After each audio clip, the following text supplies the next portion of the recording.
This is Sherry Bracken. The political season is here, and a recent League of Women Voters forum in Kona gave the public a chance to meet the candidates on the west side of the island. Yesterday, we had the race for County Council District 6. Today, we feature candidates for District 5, State House Representative.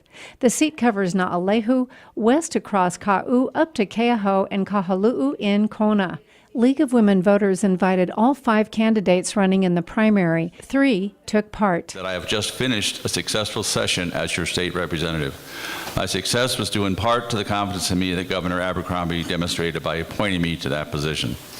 Another obvious reason was that I am a Democrat, and as the Democrats currently hold 44 of the 51 seats in the House, I can be a lot more effective in getting legislation passed and in getting funding for capital improvement projects and other funding that helps our district.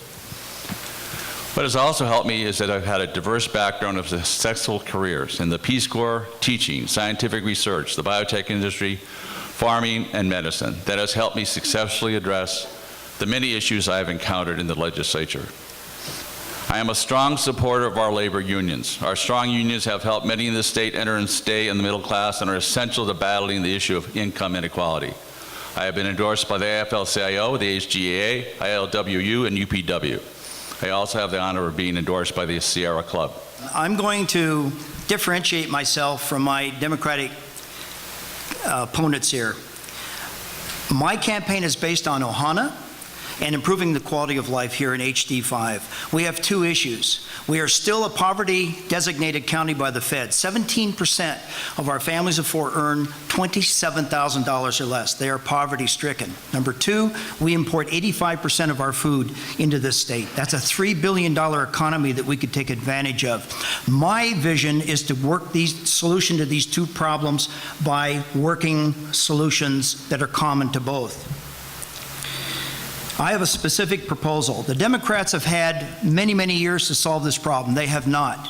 I come to you with a conservative, a business-oriented approach to solving the problem, and that is that we can grow all of the food that we need for our people here in this state right here along these 2 volcanoes. We are capable of doing that. 10 to 15,000 acres, we can employ 5,000 new farmers, and where do they come from? The Keiki. They can live here, they can grow up here, they can be educated here, and they can continue to work here on their own farms and ranches. I proposed to fund that through the state ERS, the Employment Retirement Service. We can allocate $500 million to fund new farms to help the kids. I also have a plan to cut energy costs. By using more geothermal, we can cut our costs from 46 cents a kilowatt hour down to 21 cents a kilowatt hour. I have a plan for that. No one has proposed it before. My commitment to serve the 5th District is with forethought and cultural understanding. I want to bring a fresh approach to campaigning. My platform is the voices of my constituents, listening to their thoughts, concerns and ideas, and finding productive ways of working together as we strive and sometimes struggle to accommodate the change in our district. For more than 40 years, my leadership work with the Hawaiian Civic Clubs movement has built my foundation. There were a lot of differences that needed to be heard.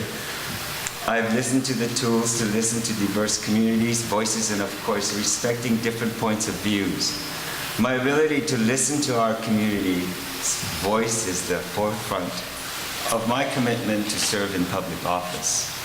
If you continue to get reelected, how long will you stay in the job? And Mr. Bateman, your answer first. As long as I'm alive.